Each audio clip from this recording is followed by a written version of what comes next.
Wah, ini masih ada lagi yang bergabung. Hari ini sudah ada 26 partisipan yang bergabung. Wah, akan seru sekali sepertinya di hari ini. Oke, apakah linknya sudah bisa dibuka?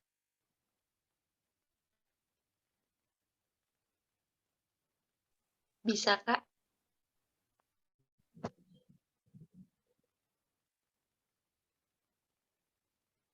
Nah, ini akan sambil saya tampilkan ya jawaban-jawaban dari Bunda dan teman-teman yang bergabung.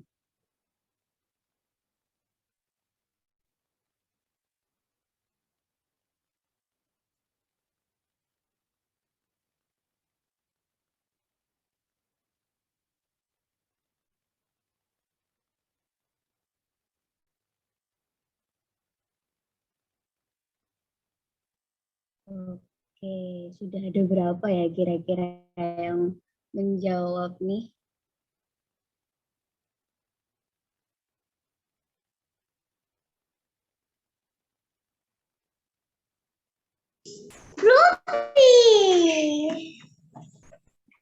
Wah, ini kelihatannya juga ada adik-adik yang ikut menemani ayah dan bunda. Satu cici. Iya, satu. Tambah pantan. Satu lagi. Oke, akan saya tampilkan.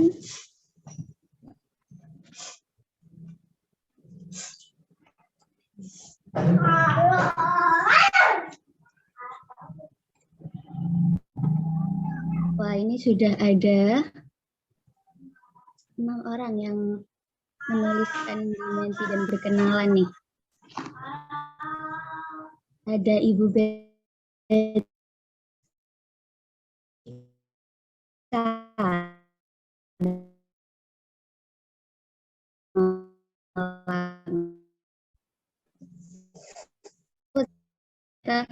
ternyata masih berkuliah. Wah, senang sekali ada teman-teman worker dengan dari Bogor, Ibu Evi dari Surabaya, ada yang dari Jaksel dan dari Malang. Wah, ini sudah ada 2 orang yang dari Malang.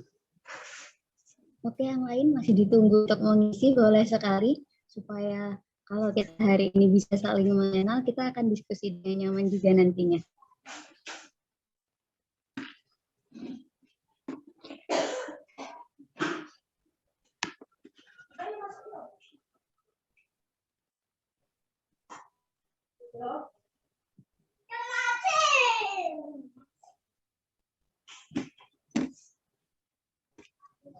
Oke, ini ada Ibu Retno juga dari Gresik.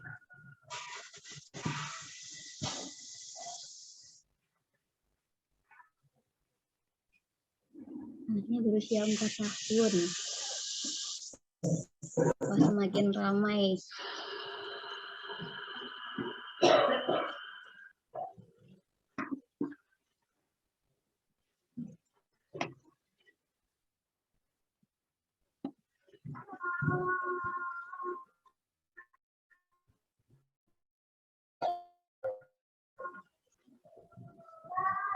Jawa Barat, Jawa Tengah, dan Jawa Timur yang sudah bergabung hari ini.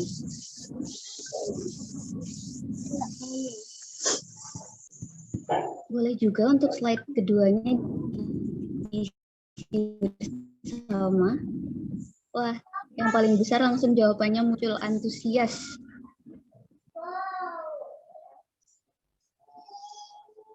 Kira-kira ada nggak nih yang hari ini sedang merasakan perasaan yang lain? Oh, ini juga ada Kak Karisma yang menuliskan lewat kolom chat, masih lajang dan masih berkuliah. Alhamdulillah, senang sekali kalau ada teman-teman yang mungkin belum berkeluarga tapi mau ikut belajar bersama tentang pengasuhan.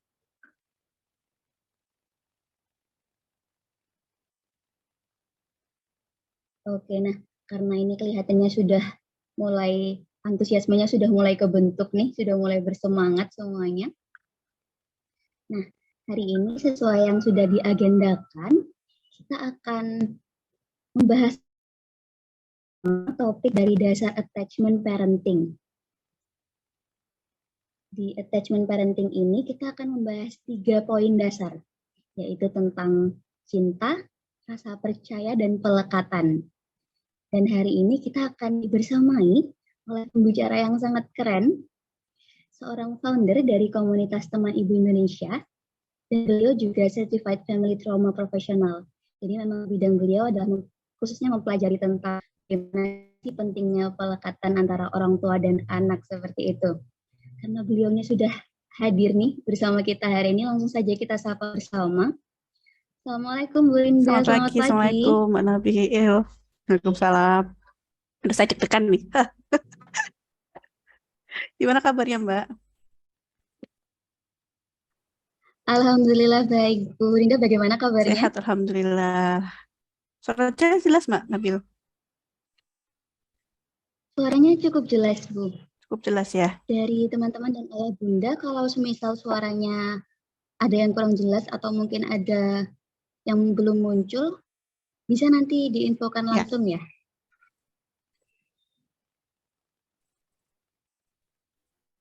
Oke, Wah Bu Rinda, gimana nih Bu? Sudah siap untuk berbagi hari ini bersama? Insya Allah. Semoga materinya bisa memberi Oke. inspirasi ya. Amin. Ya. Amin. Tapi nanti mungkin di sesi acara ini agak sedikit terganggu sama suara anak yang bermain dan sebagainya. Saya mohon maaf gitu. Oh, nggak apa-apa sekali Bu. Sangat bisa Ya, ya. dimaklumi. Baik, bisa kita mulai Mbak Nabil. Oke, Saya boleh Bu Rinda? share screen ya. Oke, siap. Terlihatkah? Sudah terlihat Bu. Oke. Cukup jelaskah? Kelihatan besar? Kalau di saya cukup jelas, kalau di teman-teman dan ayah bunda yang lain? Udah kelihatan cukup jelaskah? Oke, Jelas ya? Bu. Oke. Jelas Mbak. Jelas, terima kasih. Assalamualaikum warahmatullahi wabarakatuh. Selamat pagi Ibu semua. Semoga ada bapak-bapak juga ya. Karena sebenarnya tugas parenting ini tidak hanya untuk ibu, tapi untuk bapak juga. Dan Pak Yudo kapan ya? 2 minggu lagi ya? Nanti juga akan ada ruang aman ayah dan ruang aman ibu. Jadi harapannya nanti kalau ibu-ibu di sini mau gitu bisa mengajak pasangannya untuk ikut acara kita juga yang namanya ruang aman ayah. Tujuannya apa di situ ya agar kita bisa lebih berdiskusi lebih intens gitu ya Mbak Nabil ya. Sekalian promo dikit nih tentang acara kita. Nah, nanti buat anak-anak sama Mbak Nabila nanti yang paling ekspor ya kan, main-main. Jadi sebelum saya mulai acaranya, saya ingat banget pada saat itu mengapa ini menjadi topik kita pada saat itu Mbak Nabil lagi di Surabaya nih ceritanya kan. Kita sedang berdiskusi mengenai mengapa sekarang ini banyak sekali fenomena super kid. Maksudnya apakah super kid itu? Super kid itu maksudnya kita seolah-olah berharap agar anak-anak itu menjadi luar biasa. Anak-anak hanya dinilai dari sisi akademisnya. Anak-anak hanya dinilai dari sisi prestasinya.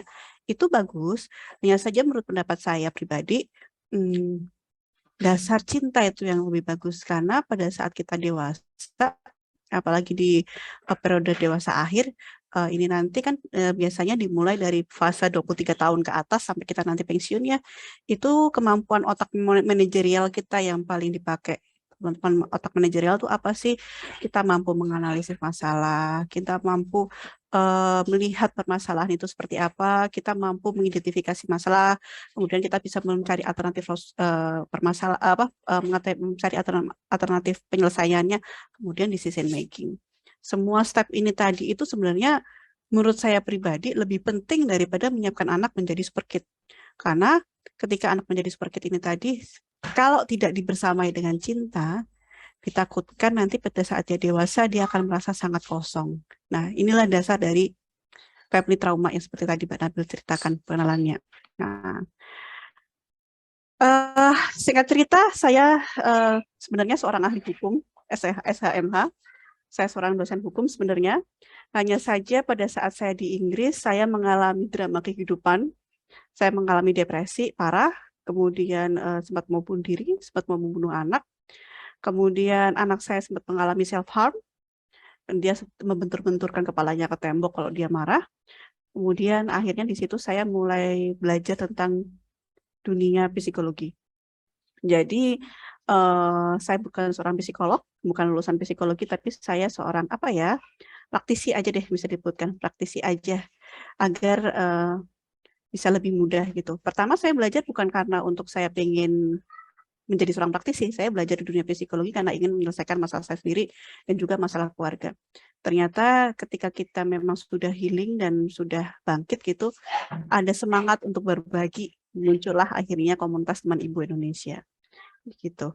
Kemudian berkenalan dengan Mbak Nabila di Aromanisnya, karena kebetulan dulu Mbak Nabila adalah seorang volunteer teman ibu Indonesia. Kemudian beliau mendevelop teman Aromanis, kita berkolaborasi untuk mengadakan kelas bersama dengan Untas Negeri Malang ya Mbak ya. Gitu. Kemudian kita masuk ke temanya sekarang biar agak bisa menghemat waktu. Definisi attachment parenting. Jadi sebenarnya attachment parenting itu apa sih? Jadi attachment atau teori pelekatan ini tadi muncul dari namanya John Bowlby. Gitu. Dia mengatakan, John Bowlby kebetulan dia seorang ahli parenting Inggris, itu kan dia ahli psikologi anak terutama. Nah, dia sedang meneliti di sebuah panti asuhan ceritanya. Panti asuhan itu tadi, dia meneliti mengapa anak-anak yang berada di jauh dari front office itu tadi memiliki kerentanan kesehatan yang rendah, kemudian gampang meninggal, kemudian emosinya kenapa sering meluap-luap. Padahal treatmentnya sama artinya dia diberi susu yang sama, dia diberi makanan yang sama, dia digendong yang sama. Ternyata adalah setelah Bowlby meneliti, dia anak-anak yang berada di dekat dengan front office itu tadi, dia lebih sering disentuh sama orang tuanya. Dari situ kemudian muncullah attachment parenting. Jadi sebenarnya attachment parenting ini tadi adalah apa ya, bukan sebuah teori, tapi adalah dasar kebijakan psikologi anak kalau menurut saya, yang menitik beratkan pada sentuhan, kasih sayang, kemudian perhatian. Di sini yang ditujukan untuk membuka pikiran dan hati kepada kebutuhan anak dan menjadikan pengetahuan atas anak menjadi panduan atas putusan tentang apa yang harus kita ambil. Kita punya sixth sense gitu. Jadi ketika kita tuh mempelajari tentang, akhirnya pelajaran saya kemudian mempelajari tentang bagaimana otak perempuan dan laki-laki berubah ketika dia sudah memiliki anak. Di situ memang secara kodurullah kita itu diberi kemampuan oleh Allah untuk, oh ternyata kita itu memang mindsetnya diubah, hormonnya berubah. Jadi rasanya kayak seperti overwhelmed gitulah ketika kita punya anak ya, karena bagi otak ibu-ibu ini tadi dia sudah kayak CCTV tuh, anaknya di mana, ini suaranya di mana, itu sudah benar-benar kayak kita sudah kayak punya apa ya, dia udah punya radar gitu loh. Itulah membuat overwhelmed. Nah, ketika kita overwhelmed dan memiliki trauma, ini akhirnya blocking gitu kan. Nah, yang akhirnya kita itu kalau aku bilang itu kayak parenting shopping gitu loh. Kita tuh, oh ini bagus nih kita catat gitu kan. Ini bagus nih kita catat. Ini bagus nih kita catat. Ini bagus ini catat. Terus kemudian diterapkan ke anak, ternyata hasilnya zonk, rasa bersalah. Kok nggak bisa sih gitu. Karena pada dasarnya yang sebelum kita melakukan parenting ini tadi cinta gitu. Cinta, lekat, percaya. Itu kan urutannya. Kita memberikan batas cinta, kita akhirnya bisa melekatkan diri, kemudian percaya. Nah, secara singkat, attachment parenting ini tadi berusaha untuk melihat petunjuk dari anak dan meresapi petunjuk itu, merespon petunjuk itu dengan tepat. Petunjuk pertama anak ini tadi adalah tangis. Anak menangis. Nah, anak menangis ini kan trigger ya bagi ibu-ibu ya, pusing ya, apalagi gitu kan, pusing ya. Saya sangat memahami karena saya berada pada posisi itu sebelumnya, dan ini benar-benar stres. Tapi kemudian ketika kita berusaha untuk membuka pikiran kita, membuka hati kita tentang kebutuhan anak, tentang kebutuhan bayi, kemudian kita benar-benar berusaha untuk mengalirkan dengan baik pengetahuan kita akhirnya mampu melihat sebenarnya anak ini maunya apa, keinginannya bagaimana. Karena sekali lagi, komunikasi anak itu kan sangat terbatas ya pada usia-usia dini ya, apalagi usia 3 tahun ke bawah itu kan benar-benar dia kosakatanya terbatas. Jadi saya selalu mengibaratkan begini, ini seperti kita bertamasya di negeri Rusia gitu. Kita mau kebelet pipis ngomong sama orang Rusia yang dia nggak bisa ngomong bahasa Inggris apalagi bahasa Indonesia. Gimana coba menjelaskannya? Gitu kan, pasti itu. Nah, di sini kita orang tua itu harus bisa melihat cue-nya apa nih, clue-nya apa yang anak kita inginkan.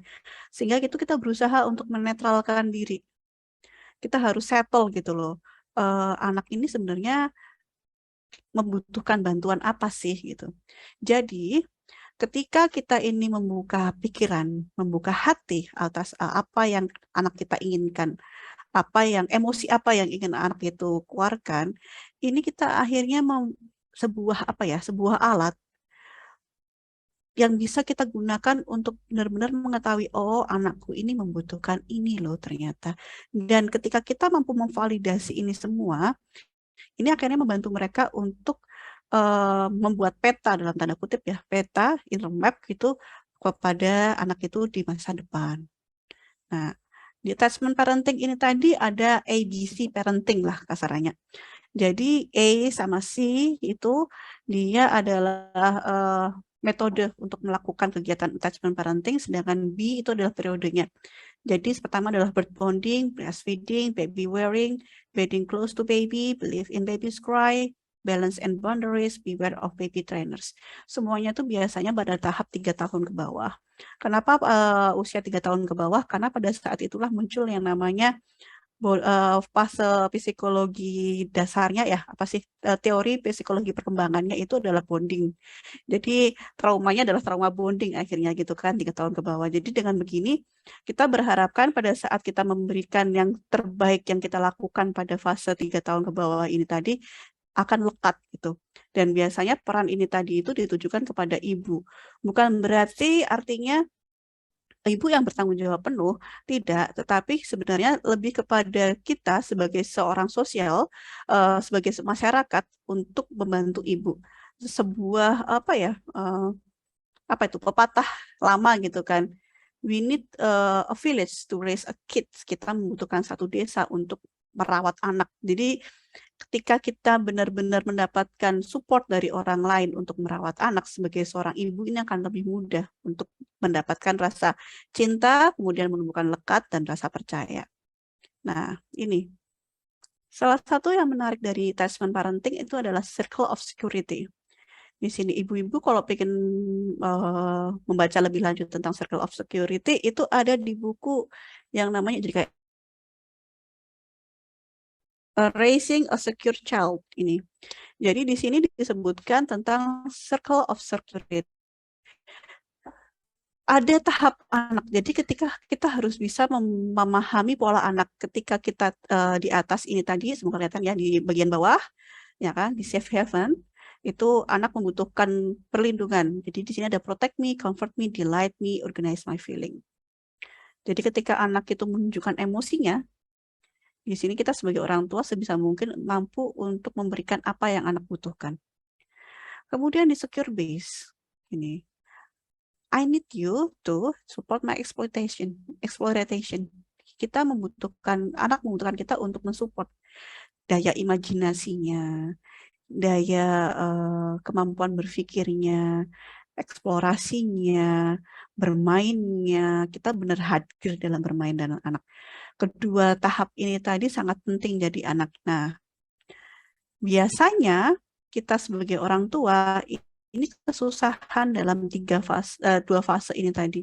Kesusahan di atas, kesusahan di bawah, atau kesusahan menjadi si tangan ini tadi.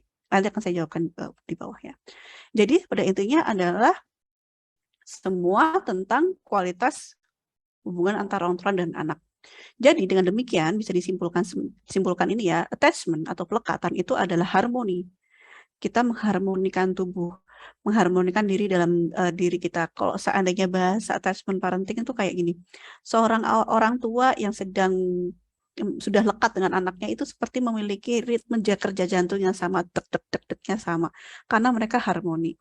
Kemudian connection, kita memiliki koneksi dengan anak dan perasaan memiliki koneksi ini tadi berasa hangat dan lekat gitu. Hangat, lekat, tapi juga tidak mengikat gitu. Hangat, lekat, tak mengikat. Jadi kita mengetahui bahwa pada dasarnya manusia itu nanti suatu saat akan pergi meninggalkan nestnya, akan meninggalkan sarangnya. Jadi hangat, lekat, tak mengikat itu sejauh apapun anak bereksplorasi, dia akan kembali ke rumah karena dia tahu bahwa safe haven-nya, tempat perlindungan terbaiknya dia adalah di rumah. Kemudian yang ketiga adalah knowledge of person. Kita mengetahui anak kita dengan baik, bukan sok tahu, tapi kita kayak punya clue, kita tahu. Gitu. Kemudian yang terakhir adalah fit. Kita sebagai sebuah keluarga kita merasa bagian dari satu komponen. Nah, penting mengapa sebenarnya manusia ini adalah mamalia. Makhluk mamalia ini tadi tidak mungkin hidup sendiri. Makhluk mamalia ini tadi ketika dia hidup sendiri, dia akan pasti cenderung kena ini tadi, kita akhirnya bisa merasakan fit. Saya pribadi berdasarkan pengalaman profesional dan personal saya, ketika menerapkan ini ke anak, saya akhirnya healing.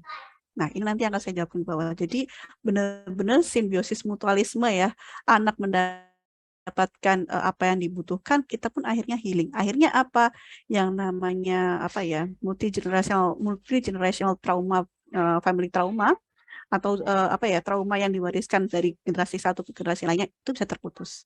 Karena itu tadi simbiosis mutualisme. Anak adalah partner healing kita, suami adalah partner healing kita, mereka adalah inner circle kita, dan orang terdekat yang menjadikan rumah itu hangat, kayak gitu.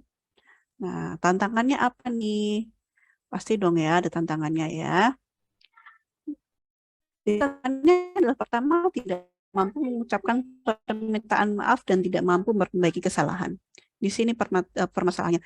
Jadi banyak sekali yang terjadi ketika kita mengucapkan maaf itu kayak kecekat di leher gitu, karena kita tidak terbiasa mendengarkan. Kemudian hanya yang kedua, biasanya yang terjadi adalah maaf tadi ya maaf di lidah gitu. Ya deh maaf gitu, tapi ulang lagi.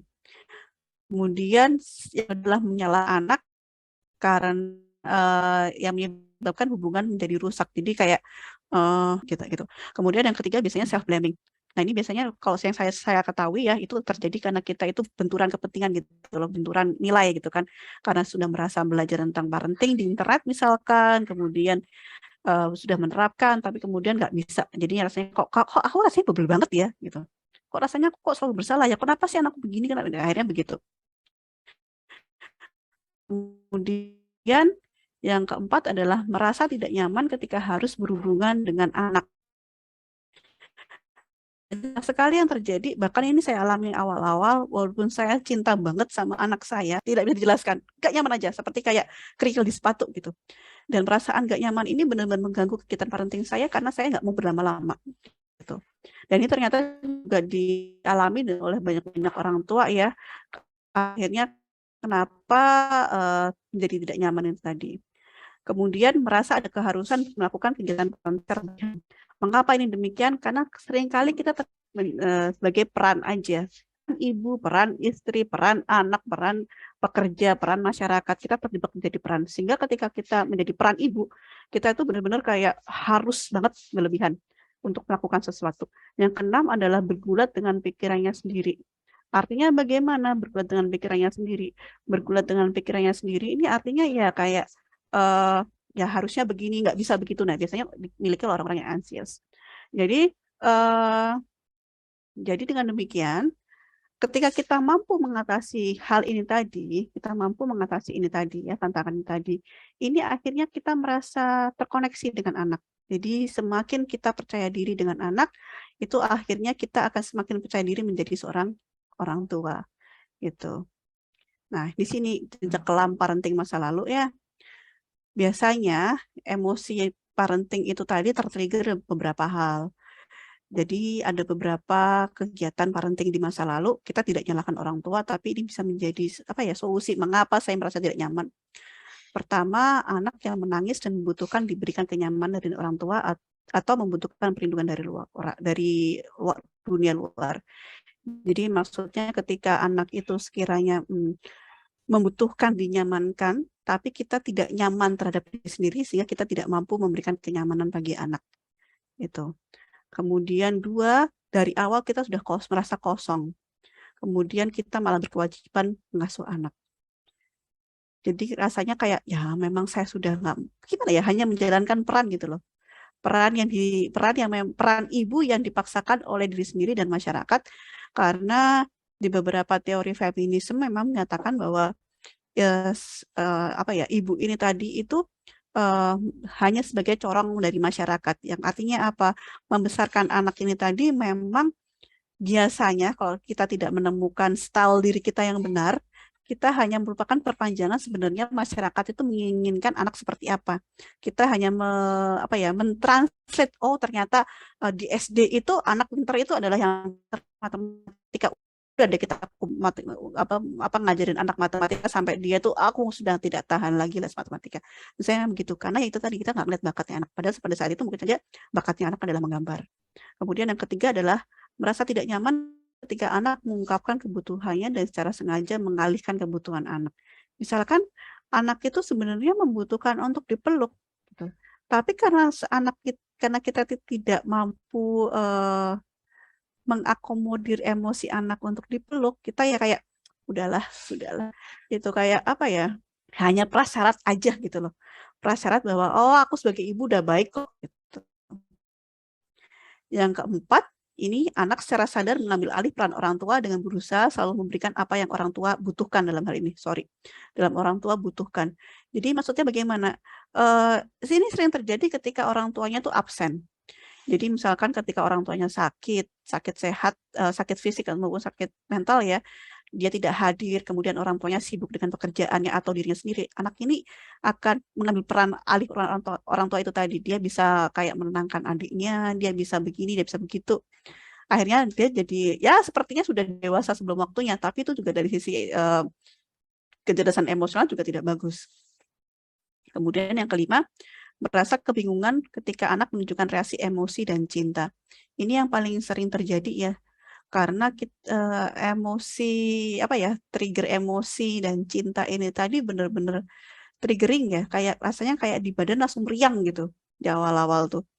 Jadi kenapa demikian? Karena sepanjang yang saya tahu dan saya pelajari itu berkaitan dengan amigdala kita gitu. Karena pada saat kita ini tadi mengalami dalam posisi trauma ya, kan kalau trauma pengasuhan itu kan termasuk little t gitu kan, little trauma. Trauma yang terjadi karena berulang-ulang, dia membentuk pola. Tetapi kalau trauma yang besar atau big T itu seperti kayak kecelakaan, bencana alam, pemerkosaan, perceraian, itu trauma yang gede-gede, itu langsung single hit event lah kasarnya, jedek sert gitu kan. Tapi little t atau trauma yang kecil itu trauma yang hadir karena biasanya salah satunya adalah trauma yang hadir karena pola parenting, perlakuan pasangan, kemudian nilai sosial yang dipaksakan kayak gitu-gitu. Nah, si trauma kecil ini tadi dia kan menimbulkan pola kan, karena otak kita itu paling cerdas menciptakan pola kan. Dia menimbulkan pola. Kemudian pola-pola ini tadi disimpan, pola dan rasa emosi ini tadi disimpan di otak kecil kita, di mana memang sumber data data trauma kita di situ, gitu kan. Nah, ketika ada rangsangan emosi, itu rangsangannya masuk ke amigdala dulu. Jadi langsung ke-trigger deh. Seharusnya itu kasarnya gini nih kalau saya mengibaratkan. Seharusnya kamu cuma masak ngangetin sop nih. Harusnya kan kalau apa ya, fire detector itu kan begitu ada asap yang kebul gitu baru bunyi ya. Tapi ini cuma baru goreng tempe aja udah langsung wing ting ting ting ting ting ting ting gitu. Karena itu tadi sesuatu hal yang berkaitan dengan emosi itu sangat triggering. Kayak apa ya? Kayak benar-benar meriang gitu badannya. Karena itu tadi susunan otak kita itu tadi, otak kecil itu bergabung sama otak emosi, kemudian agak jauh baru otak besar. Jadi benar-benar dua komponen terpisah. Nah, otak emosi ini tadi kayak wire itu loh, kayak kabel yang menghubungkan si otak kecil ini tadi dengan otak depannya frontal. Sedangkan arus informasi ini tadi munculnya dari belakang dulu, dari apa ya? Dari segala panca indera dulu, sehingga ketika sampai ke amigdala ini tadi susah. Makanya kenapa ketika kita ada trigger emosi dan cinta, ini akhirnya akan sangat overwhelm bagi kita. Nah, ini semoga bisa nyala ya. Sebentar ya. Sebentar. Mbak Nabil, bisa nggak dibantu untuk nyalakan video yang pertama? Oke, bisa Bu. Ya, terima kasih sayang.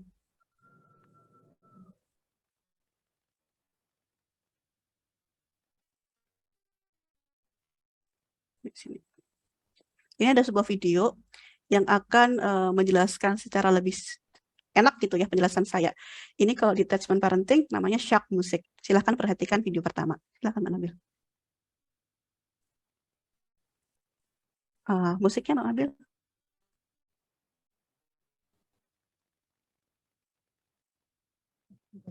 Bentar, Ya. Bu.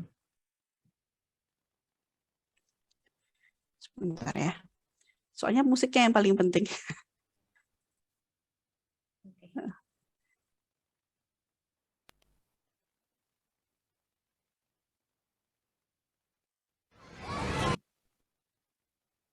Dengar, Suaranya? dengar.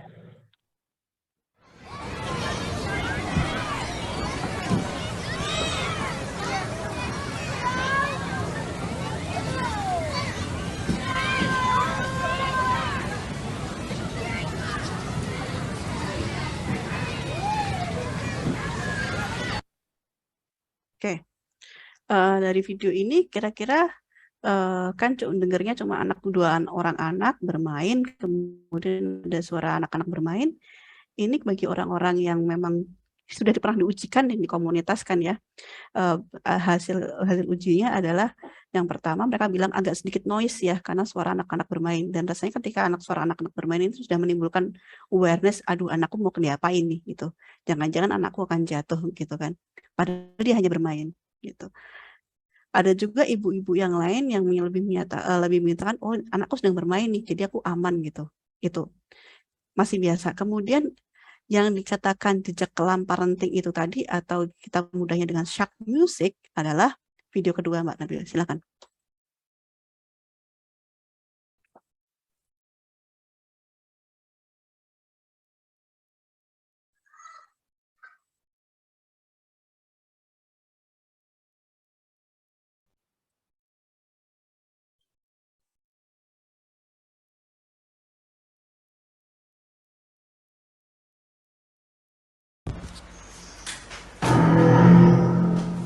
Videonya belum nyala Mbak. Musiknya aja, bentar.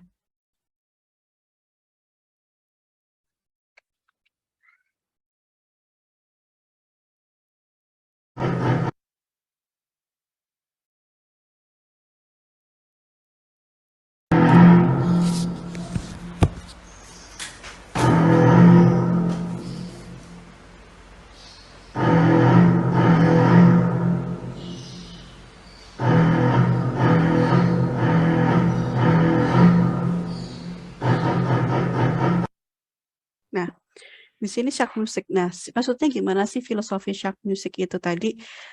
Teman-teman pernah lihat itu nggak film jauh gitu, atau film yang biasanya pertama screenplay-nya itu adalah laut gitu kan, itu kan tenang ya, tret. Tapi begitu kita masukkan background suara shock musik tadi, deret deret gitu kan, itu rasanya kayak ada langsung ketakutan gitu, yang ngeri ya. Jadi kayak ketika kita ngelihat dua makhluk kecil ini, anak kecil ini bermain, yang pertama itu kan kayaknya oh ya memang ada bahaya gitu, ada potensi bahaya nih karena memang si anak itu bisa jadi jatuh atau apa gitu kan. Tapi bagi ibu-ibu atau orang-orang yang mengalami trauma abundance terutama ya, dia diacuhkan atau neglect, dia benar-benar tidak diakomodir dengan baik emosinya, maka ketika dia itu kayak anak kecilnya tadi kan yang cowok kan kayak manggil-manggil gitu kan. Tapi dia sepertinya kayak jangan main-mainanku kamu itu kayak gitu loh. Jadi maaf, aku kedistrak sama anakku. Jadi shock musik ini tadi akhirnya mengganggu kita sebagai orang tua, karena si anak itu tadi akhirnya kita kayak jangan deket-deket sama anak itulah, ntar anak itu jahatin kamu gitu. Akhirnya kita tidak mampu memberikan anak itu kesempatan untuk bereksplorasi karena kita terlalu takut. Shock musik itu di situ. Jadi kasarnya kalau seandainya di, diibaratkan itu, amigdala kita itu bunyinya seperti itu. Neret, neret. Nah, dengan kita memahami titik-titik trauma kita itu tadi, kita takut nih ternyata anak kita ini, saya ini tadi, saya takut terhadap ini, saya takut terhadap ini, saya takut terhadap ini akan mempermudah kita dalam dunia parenting. Kenapa? Akhirnya kita benar-benar berusaha melihat anak itu secara sudut pandang yang netral, bukan perpanjangan dari trauma kita. Itu dua hal yang sangat berbalikan, yang sangat berbeda gitu. Sebagai contoh begini, pada saat COVID terutama ya, mengapa ini sangat penting? Pada saat COVID ini tadi kan kita memang sangat parno dengan dunia luar kan. kita takut sekali terhadap nanti kalau nyentuh ini begini, nyentuh ini begini. Ketakutan kita ini beralasan loh, beralasan sekali. Sehingga anak-anak yang lahir dan besar pada masa COVID ini pasti dia akan memiliki hal yang berbeda. Cuma sekarang ini kan sudah tidak separah dulu ya. Jadi kita bisa mendorong anak untuk untuk bereksplorasi lagi, tapi dengan tetap menjaga-jaga kaidah protokol kesehatan misalkan. Atau saya pernah mengalami kasus yang satu real, itu adalah salah satu ibu yang saya bantu. Itu dia suaminya meninggal, kemudian bapak ibunya juga meninggal. Akhirnya otomatis si ibu itu tadi rentan terhadap kematian kan. Nah, di awal-awal yang tadi dia beneran sangat ketakutan anaknya itu diacuhkan sama sosial gitu. Kemudian pelan-pelan dengan ya itu ketakutanmu dan ketakutanmu sangat beralasan, tapi biarkan anak untuk bereksplorasi pelan-pelan, baby step, step by step, pelan-pelan, bahwa ternyata dunia itu ya memang tidak aman, tapi bukan berarti kita itu bisa kita itu harus membawa pedang dan tombak dan pakai armor secara terus-menerus. Itulah kenapa kita harus menjadi secure base and safe haven, seperti yang tadi saya jelaskan. Oke, saya balik lagi ke PowerPoint ya. Nah, jelas? Kelihatan, Mbak? Kelihatan ya? Oke.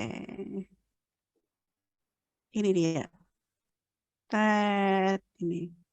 Sekarang kita menandai titik trauma kita.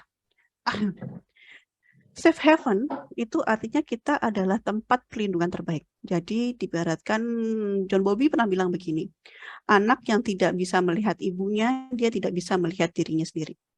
Karena anak adalah, orang tua terutama ibu adalah mirror, cermin bagi anaknya. Nah, dengan kita di sini ada ketakutan kita di bawah, di garis bawah, di tanda bawah ini, protect me, comfort me, delight me, organize my feeling, kita takut terhadap hal-hal yang berkaitan dengan konflik emosi, maka ini artinya kita akan kesulitan untuk memahami kebutuhan emosi anak dan merasa tidak ada urgensi untuk dekat dengan anak, gitu. Penyebabnya ini kenapa? Karena kita sebagai orang tua atau ibu di sini ada kosong emosinya. Kita nggak ngerti apa itu emosi. Kita tidak tahu memvalidasi emosi. Kita nggak ngerti ketika saya marah saya harus seperti apa. Cenderung menekan emosinya.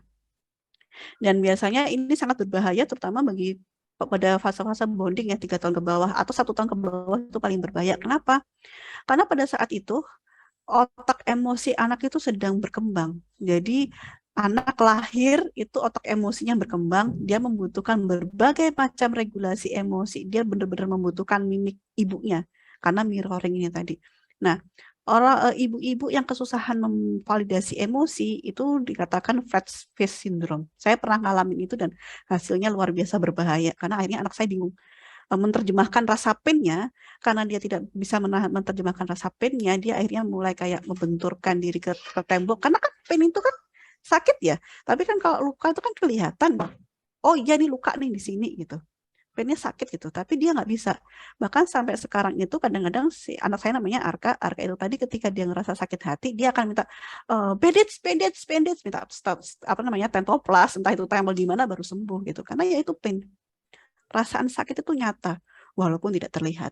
Nah, kita tidak mampu melihat ini pada saat ini karena kita kosong. Sehingga tolak ukur keberhasilan anak itu biasanya sifatnya akademis. Itu kepintaran atau aktivitas yang bisa dalam tanda kutip dipamerkan. Kita melihat anak itu sebagai tropinya kita.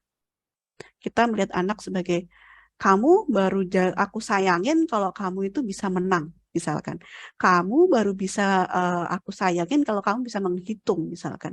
Dan inilah kenapa fenomena super kid itu marak, gitu tadi. Karena kita sebenarnya kosong, oke? Nah ini parenting checklistnya. Nanti mungkin setelah ini bisa dibagikan materinya ya. Jadi bisa di rumah dipikir-pikir, timbang-timbang gitu kan. Pertanyaan pertama nih, apakah kamu sebagai orang tua merasa khawatir tentang nilai diri perlu dipelihara secara terus-menerus, nilai diri anak perlu dipelihara secara terus-menerus. Jadi sebetulnya kayak anak itu harus memiliki achievement terus, yang terukur dan benar-benar berjenjang gitu loh, jadi juara gitu. Harus. Kalau 2 bulan anak itu nggak ada progres, langsung bingung deh gitu kan. Kedua, apakah mencari cara agar anak saya fokus pada prestasi yang akhirnya membuat terbatasnya kedekatan anak dengan orang tua. Yang penting prestasi, gitu. Nggak peduli dekat apa enggak. Kami berpikir, saya pribadi berpikir bahwa sebenarnya bermain, belajar bermain. Gitu. Makanya di sesi terakhir ini nanti ada Mbak Nabil yang akan mengajarkan sebenarnya caranya bermain, belajar bermain gitu. Ya karena ini tadi, belajar ini sebenarnya bisa metode untuk saling mendekatkan gitu kan.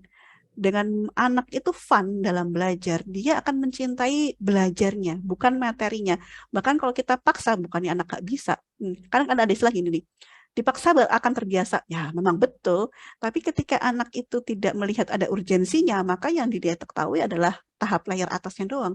Tapi begitu dia itu melihat ada urgensi, mengapa dia harus belajar seperti itu, dia akan tertarik untuk mendalami lebih jauh. Jadi misalkan, apakah mungkin anak itu mengetahui misalkan bahasa Inggris itu penting? Nggak tahu. Kita yang tahu itu kan. Tapi kita memaksakan anak, kamu harus les bahasa Inggris. Kalau kamu nggak les bahasa Inggris, maka kamu akan aku benci. Nggak make sense. Tetapi dengan pelan-pelan kita itu menanamkan bahwa, oh bahasa Inggris itu berguna loh nak. Caranya gimana? Kita iseng aja nih buat apa ya, beli buku asing gitu misalkan gitu kan. Terus ngelihat gambarnya, dia tertarik akhirnya untuk belajar. Jadi membuat anak itu memang merasa urgen terhadap pembelajaran tersebut. Kemudian yang ketiga, apa saya lebih senang untuk mengeksplorasi tapi merasa kesulitan untuk memahami emosi dan juga menenangkan pada saat anak kecewa. Jadi, apakah ibu-ibu lebih senang anak-anak itu bereksplorasi, tapi ketika dia kembali, nggak bisa menenangkan? Kayak gini nih, kan wajar ya ketika anak bermain di taman misalkan atau di playground, dia happy bereksplorasi. Begitu pulang, di awal-awal dia nangis. Itu hal yang wajar kan, karena dia menceritakan dia kecewa mengapa sesi ini harus berakhir. Padahal konsep eksistensi di anak itu kan masih blur ya. Mereka menganggap ketika itu selesai, maka dia tidak akan bisa mengalami hal itu lagi. Nah, ketika konsep eksistensi ini masih blur, kita di sini sebaiknya memberikan konsep bahwa oh nggak apa-apa nak, memang ibu mengerti kamu itu kecewa. Kamu happy ya tadi mainnya di playground-nya, seneng ya itu tadi main apa aja gitu kan, oh main ini ketemu sama siapa aja, oh iya gitu kan, terus ini memang sudah habis nah, nanti minggu depan atau kapan gitu, dari itu juga janjinya sebisa mungkin yang real gitu kan, kita bisa main lagi di sini. Nah, makin lama ini nanti si anak akan memahami bahwa selesai itu bukan berarti benar-benar nggak bisa bertemu lagi. Ya sayang sebentar ya. Selesai itu artinya pada saat itu waktunya sudah habis, dan suatu saat nanti ketika ada waktu dan rezeki ini bisa kembali lagi datang. Nah, kemudian yang kedua, ini titik traumanya adalah di sini, di atas.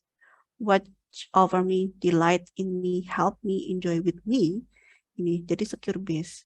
Kita di sini sebagai supporter, orang tua sebagai supporter utama anak. Kita melihat anak bermain, kita hadir. Nah, biasanya orang tua yang seperti ini, dia sangat overprotected terhadap anak.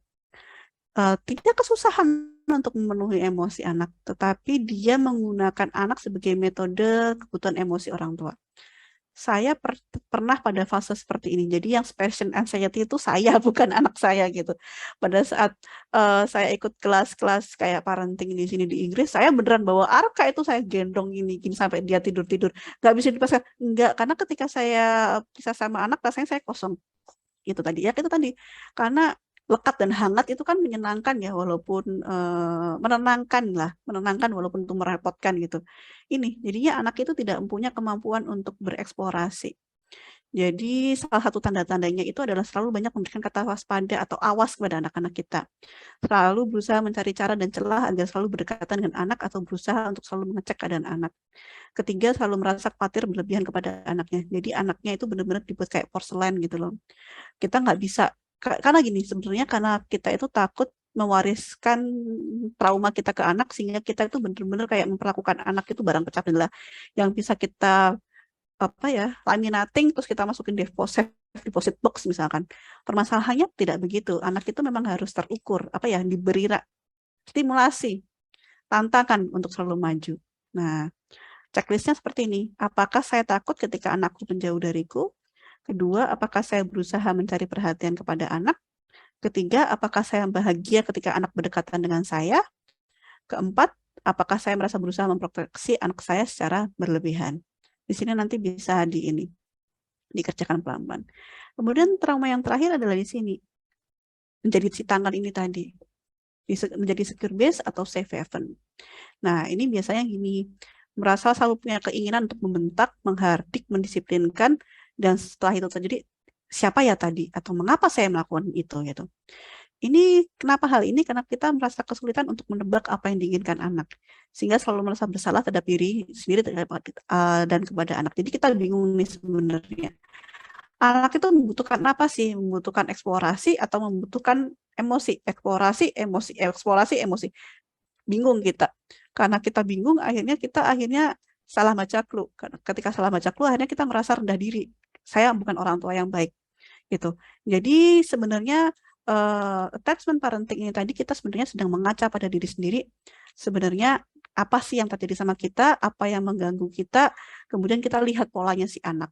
Nah, parenting checklist-nya adalah pertama, apakah saya memiliki kemampuan untuk mengatakan tidak dengan menggunakan nada yang tenang tanpa membentak. Kemudian, apakah saya cenderung gampang marah terhadap apa saja yang anak perbuat dan membuat anak menakuti saya? Ketiga, apakah saya memiliki kecenderungan untuk memaksa anak menggantikan peran orang tua ke diri sendiri? Keempat, apakah saya merasa anak saya mampu menghadapi dan mengatasi masalahnya sendiri tanpa bantuan dari saya? Nih. Nah, fungsi dari attachment parenting. Pertama, ketika orang tua memberikan cinta, maka anak akan percaya diri. Gitu. Karena ada rasa lekat, ada rasa percaya, kemudian dia mulai mempercaya dirinya sendiri. Ketika anak mempercaya diri, maka dia akan bereksplorasi. Dia akan berusaha untuk mempelajari hal yang membuat dia tertarik. Nah, ketika dia bereksplorasi, muncullah interdependensi. Interdependensi itu artinya apa? Interdependensi itu terdiri dari dua kata, yaitu independent dan dependent. Independent itu saya bisa karena lebih menunjukkan egonya. Dependent itu seperti saya mau mengikutimu karena saya percaya. Nah, terlalu dominan ke ego, independent itu akan sepi, kosong gitu. Karena saya tadi bilang bahwa manusia ini tadi makhluk mamalia yang tidak bisa hidup terpisah dengan kelompoknya. Kita membutuhkan kelompok. Nah, terlalu dependent, akhirnya dia menjadi hanya yang penting lu happy gitu. Nah, anak yang percaya diri, dia akan muncul interdependensi yang artinya dia mampu menunjukkan keunikannya dan di saat yang bersamaan dia tahu bagaimana cara meletakkan segala atributnya dan kemudian bersantai di rumah bersama keluarganya. Itu interdependensi. Jadi bisa bekerja secara independen dan kelompok karena kita bisa melakukannya secara bersama-sama. Itu. Dan kalau saya menganggap interdependensi itu kayak apa ya? Kalau teman-teman itu pernah baca komik Smurf gitu. Kebetulan saya suka komik ya. Komik Smurf gitu kan. Smurf itu kan digambarkan si Gembul itu kan dia nggak bisa apa-apa tuh kan. Cuma bisa makan aja. Tapi dia unik dan istimewa. Gembul kan karakternya. Smurf yang gendut itu. Dan dia unik dan istimewa dan diterima dalam kelompoknya. Itu menurut saya contoh paling real tentang interdependensi gitu ya. Kemudian, nah ini terakhir jenis attachment style. Ini attachment style itu ada 4 gitu kan. 1, secure attachment style, dia yang percaya diri. Kemudian yang kedua ambivalent atau anxious attachment style, dia itu cenderung untuk agak sedikit ragu-ragu gitu kan. Sebenarnya saya dicintai atau tidak dicintai gitu. Avoidant attachment style itu yang kedua, itu dia biasanya dia sangat menghindari segala hal yang berkaitan dengan emosi karena dia tidak terbiasa untuk mengungkapkan emosinya. Sedangkan yang ambivalent tadi itu dia kayak ibunya itu seperti kadang cinta, kadang enggak, sehingga dia sangat bingung untuk melihat batas antara cinta dan benci lah kasarnya, udah kayak judul lagu kan. Sedangkan avoidant tadi ini dia benar-benar kayak menghindari semua konflik emosi karena pada saat dia menunjukkan emosi, caregiver utamanya dia itu tadi mengatakan tidak boleh beremosi, tidak boleh berekspresi. depresi. Kemudian yang terakhir disoriented attachment style, itu tadi dia ditandanya kayak ini, karena dia pada saat masih kecil itu tadi dia benar-benar melihat caregiver orang tuanya atau caregivernya itu benar-benar kasar ya, sehingga dia beneran nggak ngerti itu konsep cinta itu bagaimana gitu. Secara gambarnya begitu sih, tapi nanti semoga akan dijelaskan lebih rinci sama Pak Yuda ya, yang beneran psikolog asli gitu. Jadi bisa lebih detail lagi. Kemudian ini yang hampir terakhir gitu, manfaat dari attachment parenting. Pertama, attachment parenting membantu kita mengetahui anak lebih baik. Kemudian attachment parenting menumbuhkan kepercayaan diri terhadap anak. Kemudian attachment parenting membantu otak anak untuk berkembang lebih baik. Kemudian attachment parenting membentuk keintiman antara orang tua dan anak. Mengapa demikian? Karena sekali lagi, yang berkembang pada periode anak usia 6 tahun ke bawah, itu yang paling dominan adalah otak emosi. Jadi ketika kita itu menyirami anak dengan kebutuhan emosionalnya dan kebutuhan akademisnya adalah cara kita memberikan stimulasi yang tepat, maka ini anak ini akan beneran lebih baik gitu. Dan reparenting, akhirnya kita reparenting. Dengan kita mencintai anak kita, akhirnya kita itu mengobati diri kita sendiri. Akhirnya mengobati kita, akhirnya menjadi parental healing. Jadi karena saya fokusnya family trauma ya, jadi seperti healing itu tadi, dia tidak bisa langsung serta-merta sembuh. Healing itu tadi dia itu berjalan beriring-iringan. Apalagi jika konfliknya adalah inner child gitu. Healing ini tadi dia berjalan beran-beran. Kita tidak sedang hidup di di hutan gitu. Kita hidup di dunia nyata. Yang artinya kita ini memang akan terpapar dengan banyak stresor gitu. Kita akan keganggu sama anak, kita akan keganggu dengan ekspektasi kita akan keganggu dengan lingkungan. Jadi dengan kita healing yang bertahap, ini akan membantu kita lebih resilient. Penyakit mental gitu kan. Dan secara utuh ketika ini karena mutual benefit bagi orang tua dan anak, orang tua bisa healing, dengan anak mendapatkan perasaan cinta, akhirnya bonusnya adalah kita bisa menghentikan multi-generational trauma, family trauma gitu. Nah, ini salah satu buku yang benar-benar mengena bagi saya adalah begini. Anak yang tidak mampu berkomunikasi dengan ibunya, maka dia tidak mampu berkomunikasi dengan dirinya sendiri. Gelap, sendirian, terombang-ambing. Ini yang dirasakan anak ketika dia tidak bisa tidak memiliki secure attachment dengan orang tuanya. Anak itu tuh paling tidak membutuhkan satu sosok pemberi kelekatan. Karena kalau dia tidak lekat dengan siapapun, dia akan merasa gelap, sendirian, dan terombang-ambing. Jadi secara singkat, attachment parenting itu tadi disederhanakan dari 3 hal. Cinta, kasih, doa. Itu yang bisa kita berikan sebagai orang tua. Kita memberikan cinta, kita memberikan kasih, dan kita berdoa agar anak itu diberi perlindungan sebaik-baiknya sama Yang Maha Kuasa. Jadi hasil yang diharapkan adalah kita memiliki anak yang dengan otak yang baik, bayi yang lebih sehat, grow better, tumbuh secara lebih baik, behave better karena anak diajarkan empati, kemudian orang tua dan anak yang tadi bisa bekerja bersama-sama. Kenapa? Karena kita satu tim. Gitu. Orang tua ini tadi saya selalu mengatakan seperti pitch perfect gitu loh, nada yang tepat. Karena dia tidak mungkin berada di atas walaupun kita dihormati karena kita tidak Tuhan, yang artinya kita manusia biasa yang bisa salah. Kita juga tidak bisa menjadi friend, gitu kan, tidak bisa menjadi teman, karena anak itu membutuhkan role model. Kita nggak bisa menjadi sok keren, sok gaul hanya untuk berdekatan dengan anak. Kita juga tidak mungkin menjadi di bawahnya anak, karena kita membutuhkan peran leading. Lalu bagaimana? Pitch perfect. Kita harus melihat clue-nya, apa yang anak butuhkan pada saat itu. Baik, terima kasih. Itu akhir dari materi saya. Saya kembalikan lagi ke Mbak Nabila.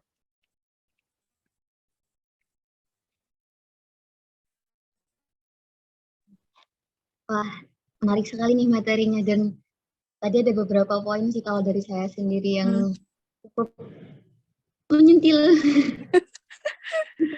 diri saya sendiri gitu. Yeah. Nah, dari para ayah bunda dan teman-teman nih, barangkali tadi ketika sambil mendengarkan materi. Terus ada yang mungkin sambil berefleksi mengingat-ingat apa ya pengalaman pengasuhan yang sudah dilakukan yang mungkin terkait dengan topik yang kita bahas, atau mungkin ada pengalaman pengasuhan di masa lalu yang ingin di-sharingkan bersama, boleh banget kita sharing di sesi diskusi saat ini. Ini kelihatannya juga mungkin ada beberapa yang mulai muncul pertanyaan-pertanyaan di diri masing-masing. Tadi kalau jujur saya sendiri juga ada sih, mungkin lebih ke mengingat-ingat tentang apa yang lagi saya pikirkan belakangan. Apa itu, Mbak? Kalau saya sendiri ini, bahkan jauh sebelum menikah itu sering sekali berpikir tentang mempertanyakan apakah aku akan berperan menjadi orang tua yang baik, akan jadi orang tua seperti apa sih aku. Oh, oke. Ya. Jawabannya adalah Dan akhirnya belakangan ini yang saya temukan itu setiap orang tua itu kan proses menjadi orang tua itu adalah dinamika yang terus berproses gitu. betul. Dan yang saya tekankan ke diri saya adalah proses itu proses yang timbal balik. Tadi mungkin juga disebutkan sama Bu Rinda. Proses pengasuhan itu sebuah cinta yang timbal balik gitu kan. Betul. Jadi apapun kondisinya, selama koneksi itu terus terbangun, ya nggak apa-apa, kita perbaiki terus setiap. Saya happy dengarnya. Apakah Mbak Nabil mau jadi orang tua? Tentu. Iya. Memang itu sih Mbak Nabil ya, karena kan sebenarnya jadi orang tua itu kan nggak ada sekolahnya ya. Ya kan, segala metode parenting itu kan sebenarnya kalau menurut pendapat saya pribadi, mohon dikoreksi, itu sebenarnya kan cuma sebatas mempermudah kita, gitu kan. Agar kita tahu, oh seperti ini, seperti itu. Jadi sebenarnya nggak ada rumus yang terlalu baku. Yang makanya kenapa kalau di inner child terapi gitu kan, itu disebutkan inner teacher. Kita membutuhkan clue untuk melihat sebenarnya decision apa yang harus kita buat. Wisdom atau kebajikan gitu ya, kebijaksanaan orang tua itu tidak muncul hanya dari otak logika kita, tidak muncul dari neofrontal kita, tidak juga muncul pada otak subconscious kita, tapi between on it gitu. Karena akhirnya kita itu bisa memberikan anak itu pengalaman dan juga pemahaman kita, yang akhirnya si anak itu memutuskan melakukan atau tidak melakukan sesuatu gitu. Itu yang saya pelajari, saya terapkan walaupun rasanya kayak nyayat-nyayat ya, gitu. Gitu sih. Oke, nah ini sudah ada yang mengacungkan tangan nih, sudah ada yang raise hand dari Kak Vina Novita. Boleh kalau misal berkenan kita open mic juga langsung diskusi bareng nih di sini. Ya, makasih Mbak Nabila. Kedengaran ya Mbak? Kedengaran. Ya, makasih Mbak Rinda. Ya, halo Mbak Vina. Halo Mbak Rinda. Ya Mbak. Iya, alhamdulillah sehat. Walaupun itu batuk pingpong ya Mbak ya. Oh iya. Masih aja nih. Seneng banget seminar hari ini. Tadi juga saya sempat kayaknya tercolek gitu ya pas bagian Mbak Rinda jelasin tentang apa sih yang secure ini tadi ya Mbak ya. Bahwa itu kok titik saya di situ juga kena, di sini juga kena, di sini juga iya gitu. Jadi juga refleksi ya benar ya kata tim di sini tadi. Terus yang pas attachment tadi juga kayaknya saya termasuk yang tipe di repress deh Mbak. Aman aja deh, nggak usah ditunjukin emosinya gitu. Nah tapi memang nggak inget ya memang pengalaman apa sih yang terjadi sehingga bisa seperti itu. Karena seingat saya justru orang tua saya itu nggak pernah marahin. Dan juga saya nggak inget, saya kan 4 bersaudara Mbak. Jadi di asuhnya itu ada mbaknya masing-masing lah kayaknya ya. Nah saya tuh nggak inget juga perlakuan mbak-mbaknya seperti apa gitu. Nah terus yang ingin saya tanyakan justru dalam proses healing ini menggunakan style attachment parenting itu, benar nggak sih Mbak bisa beriringan? Karena saya kira tuh harus kita healing dulu gitu. Oke. Oh, baru anaknya akan healing juga gitu. Iya. Berdasarkan pengalaman. Langsung saya jawab nggak apa-apa ya Malam Bila ya? Apa ya? Ya, jadi berdasarkan pengalaman profesional dan personal saya ya Mbak Vina, memang sebaiknya beriringan, karena kalau saya pribadi punya prinsip begini, ketika ibunya itu tadi anaknya masih berusia 6 tahun ke bawah, maka ya memang sebaiknya parental healing. Karena kenapa demikian? Karena kalau langsung healing satu-satu overwhelm. Pasti ada maksud mengapa kita tidak mengingat memori itu, dan ketika pada prosesnya itu sangat beneran menyakitkan, maka diharapkan support sistemnya juga harus kuat, suaminya bisa nggak, karena bener-bener sama kayak gini Mbak, imajinasinya tuh begini, ketika Mbak Vina jatuh kecelakaan di jalan gitu kan ya, jatuh naik sepeda kan, terus jatuh gitu, pertama kan shocknya yang didapatkan gitu kan. Nah, perihnya itu begitu sampai rumah kena air kasih betadine, nah loh itu perihnya kan, sama kayak healing. Pada saat kita pertama kejadian, kita tidak ngerasa. Kenapa? Karena ya memang otak itu tidak menyukai hal yang menyedihkan. Dia akan lupain. Tetapi perasaannya itu tadi disimpan di otak kecil. Karena pada saat terjadi sakit itu tadi kan, ada kejadian jedet, sakit kan, kejadiannya dihilangkan, sakitnya disimpan. Karena memang itu kinerjanya otak kecil tuh begitu. Yang kemudian menjadi data kita. Menjadi data kita ketika hal itu terjadi lagi. Jadi unfreeze memory kemudian menjadi memori yang terbuka. Nah, memori yang terbuka itu apa? Ya kayak yang tadi yang saya ceritakan, kejadian-kejadian yang benar-benar menghalangi kita parenting. Kita sensitif dengan suara anak yang berteriak, kita sensitif dengan penolakan anak, kita sensitif dengan kebandelan anak dalam tanda kutip ya, gitu. Kita langsung memorinya kebuka, langsung perasaan tidak nyaman terbuka. Nah, ketika kita itu kebingungan sebenarnya perasaan ini itu cocoknya kemana, itu kan otaknya hang ya. Aku bacanya gitu aja, hang ya. Itu kayak kita ngeliat gini nih, filmnya Rusia, terjemahannya itu, kan kita nggak ngerti itu film apaan ya, terjemahannya itu bahasa Indonesia, tapi nggak sinkron nih, antara suaranya, gambarnya, sama subtitlenya semuanya jalan sendiri-sendiri. Bingung kan kita, akhirnya kita kan tafsir sekena-kenanya. Nah itu. Clue-nya akhirnya nggak jelas. Makanya akan lebih baik kalau kita itu pada saat proses healing kita mulai ingat satu-satu. Oh, perasaan kejadian ini tuh pada saat itu perasaanku ini puzzle kan. Karena pada saat itu kita pasti ke-trigger nih sama anak kita nih. Nah, trigger itu sebenarnya kan kayak leading point kita menuju titik trauma kita di mana. Oh, aku tersinggung sama anakku karena dia menolakku gitu kan. Sebentar, ada kejadian apa ya dengan penolakan? Gitu misalkan. Oh, ternyata pada saat itu aku pernah nih minta permen sama ibuku ditolak. Cuma pada saat aku nangis, ibuku bilang, apaan sih permen doang? Nangisnya kayak digebukin, misalkan, gitu kan. Oh, di situ. Ya, padahal kan pada saat itu aku itu sedih, kecewa, marah, nangis gitu. Nah, akhirnya pada saat si anak itu tadi, butuh divalidasi emosinya, berlahan-lahan itu ngomongin, iya nah ibu tahu perasaannya adik itu sedih, kecewa karena ibu dulu pernah seperti ini. Nah, proses itu karena pada dasarnya manusia memang butuh mengkomunikasikan traumanya, butuh dikeluarin karena kan otak itu messy ya Mbak ya. Dengan kita membicarakan itu akhirnya kita kayak nata pelan-pelan kotak-kotaknya, folder-foldernya gitu loh Mbak Vina.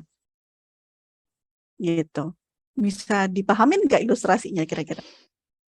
Jadi kita healing itu jangan kayak saya nih sekarang Mbak ya, kejadiannya nih. Jadi saya sibuk belajar, saya sibuk ikut webinar, anak saya biarin aja gitu. Itu sering banget sekarang gitu. Umur anak saya 6 tahun 8 bulan nih teman-teman di sini.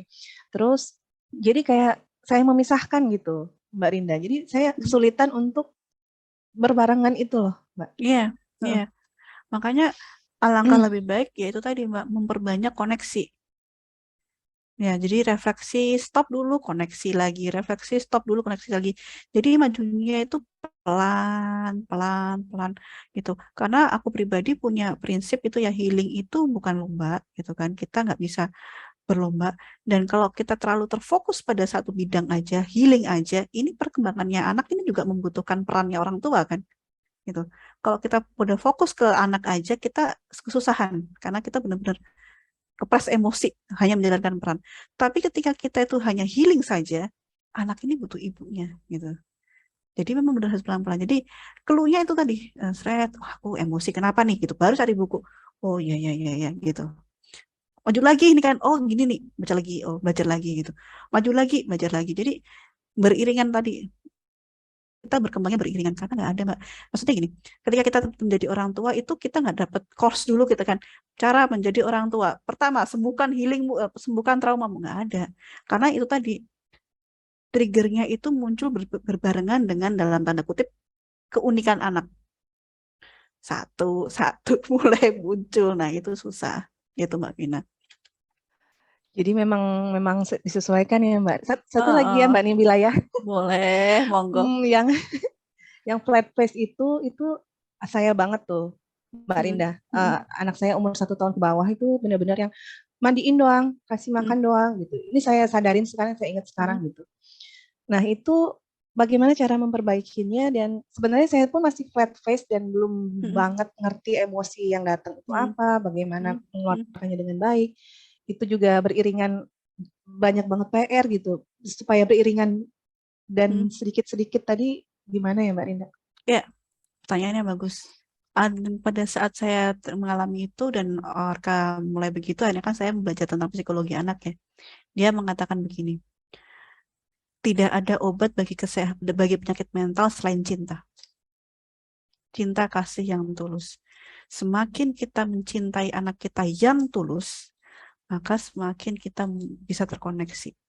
Akhirnya kita akan lebih percaya diri. Nah, caranya gimana? Ini agak sedikit teoritis, tapi ketika menerapkannya bisa berlinangan air mata nanti, Mbak. Peres ya, tapi itu beneran gitu. Kenapa? Karena gini, pertama, Mbak Vina cobalah untuk membuat jurnal emosi. Jadi sama kayak anak kecil gitu, marah gitu kan. Itu dulu aku lakukan Mbak, dan sering aku kasih tips marah. Marah itu seperti gunung api yang mau meledak gitu kan, bahasa anak kecil banget kan. Gitu. Sensasi fisik yang aku rasakan, dada berdebar-debar, terus kemudian panas dingin, kemudian rasanya ngap-ngapan, itu marah. Jadi begitu kamu muncul sensasi fisik yang sama, oh aku marah gitu. Ketika kamu marah, kemudian kamu buat exit plan-nya apa nih? Oh setelah marah, setelah ada sensasi fisik ini, berarti aku harus stop dulu, ambil nafas dulu. Gitu kan. Kenapa demikian? Karena itu tadi, karena otak emosi sama otak neofrontal itu nggak terhubung ya, secara langsung dia harus ada saraf kan. Kita kasih kesempatan si saraf itu tadi ngasih informasi ke otak depan. Pausing itu maksudnya tujuannya itu. Oh iya ya, aku marah kenapa ya? Oh ternyata aku marah anakku itu jatuhin air gitu kan. Apa yang membuat aku marah? Aku marah karena gara-gara si anakku jatuhin air, akhirnya aku harus ngepel gitu kan. Berarti yang buat marah apa? Apakah kesalahan anak itu jatuhin airnya atau after effect-nya? Nah, kalau after effect-nya, oh ya sudahlah, kan cuma tinggal dipel 5 menit gitu kan. Nggak perlu marah. Jadi akhirnya nggak jadi marah. Maksudnya bukan nggak jadi marah, itu bukan nggak ngepres ya, tapi lebih ke kita melogikakan emosi kita. Jadi jurnal emosi ini tadi fungsinya adalah kita melogikakan emosi kita. Itu satu. Yang kedua adalah coba eye level, Mbak. Eye contact-nya dijaga sama anak. 5 menit aja sehari. Itu sudah rasanya aduhai gitu. Kalau dia awal-awal yang kosong ya. 5 menit aja dilihat anak itu. Dan jadi tuh cinta kasih doa. Dilihat bener. Sebenarnya anakku ini maunya apa ya? Membahasakannya tuh benar-benar eye level gitu. Dan pada saat itu biasanya ibu-ibu yang aku minta tolong untuk melakukan ini tuh gemeteran ya awal-awal. Karena dia kosong ya. Ketika mendapatkan, oh ternyata aku layaknya dicintai, oh ternyata aku layak yang dikasihi, oh ternyata cintanya anaknya itu tulus, itu rasanya gemeteran Mbak, gitu. Karena kan selama ini penyebab kekosongan hati kita kan kita merasa tidak cintai, padahal kita makhluk yang paling dicintai gitu loh. Kita rambutnya tak berbentuk aja dicintai kan kasarnya sama anak gitu kan, ya kan. Jadi ya itu tadi, anak itu adalah cara termudah pertama kita belajar tentang cinta yang tulus. Karena menurut pendapat saya cinta yang tulus itu tadi didapat dari 3 hal. Pertama adalah cinta anak kepada orang tuanya, terutama yang masih balita ya. Dia tulus kan, mau kita bau ketek, bau bawang, mau rambutnya, itu juga paling enak dah pokoknya katanya anaknya gitu. Yang kedua adalah cintanya Allah kepada ciptaannya. Gitu. Ya coba bayangin dong, Allah itu tadi kan selalu menciptakan ciptaannya dengan sebaik-baiknya bentuk ya. Walaupun itu bentuknya kecoa sama cicak gitu ya, aku jijik, paham gak sih maksudku? Itu kan Allah cinta gitu kan. Yang ketiga adalah cinta Nabi Muhammad dan alim ulama kepada umatnya. Bahkan di akhir hayat pun Nabi Muhammad selalu mendoakan umatnya. Cinta dua ini kan abstrak gitu kan. Kita nggak bisa melihat cinta itu kalau kita itu nggak sehat mentalnya. Tapi cinta anak ke kita itu benar-benar bisa kita lihat, bisa kita rasakan, bisa kita patri. Selama kita berani untuk menghadapi cinta anak ini tadi. Jadi itu dulu Mbak. Lihat anaknya dulu level gitu kan. Kita kasih cinta, kita doakan yang terbaik gitu kan. Kemudian dilihat lagi, kita buat jurnal emosi, melogikakan emosi kita. Nah, dari situ bertahap healingnya gitu. Tahu teorinya, nggak bisa prakteknya, akhirnya malah membebani, Gina. Jadi lebih baik kita itu baby step pelan-pelan. Sama kayak perlombaan kelinci sama kura-kura, yang menang adalah apa kura-kura kan, walaupun dia pelan-pelan, gitu. Kayak gitu sih. Semoga membantu Mbak Vina. Ada pertanyaan lagi nggak? Eh, udah paling ini satu Mbak Rinda, kalau untuk anak yang udah hampir 7 tahun itu gimana Mbak? Apa kebanyakan mikir teori ya Mbak ya? Iya, Apakah iya, iya, iya. dia cintanya itu memang masih tulus ke kita atau udah lewat deh kalau udah 6 tahun ke atas gitu, Iya, attachment iya. style-nya nggak bisa Bisa, gitu. attachment style itu kan bisa sampai kita anak meninggal pun, selama kita masih hayat di kandung badan, kita masih ada kesempatan untuk memperbaiki gitu. Hanya saja kenapa saya bilang tadi 6 tahun ke bawah, karena di situ periode pentingnya di situ. Ketika sudah 7 tahun, dia akan biasanya lebih dominan ke temennya, akan lebih susah. Jadi agak sedikit divariasi seperti temennya, kayak lebih di breakdown gitu kan. Kayak pertanyaan kayak gimana di sekolah itu kan terlalu berat ya. Jadi siapa teman terdekatnya dia. Jadi kita benar-benar jump in, benar-benar kayak mendalami hobi dia tuh apa sih, benar-benar memberikan kesempatan bagi kita untuk bersenang-senang di versi 7 tahun gitu. Teman bermain di anak 7 tahun tuh gimana sih Mbak Vina? Kalau seandainya anaknya suka main game, pelajari gamenya, tokoh-tokoh karakternya misalkan, jadi bisa nyambung. Itu kan cara kita nyambung kan begitu. Jadi kayak apa ya, kadang-kadang kan memang internet itu, screen time itu buruk ya, tapi kalau screen time itu tadi bisa kita manfaatkan seperti misalkan, oh ternyata anakku lagi suka rock, aku apal gitu karakternya gitu kan, oh dia begini, jadi pas di mobil pas mau tidur itu kita bisa ngobrolin itu gitu. Itu sih. Iya iya iya.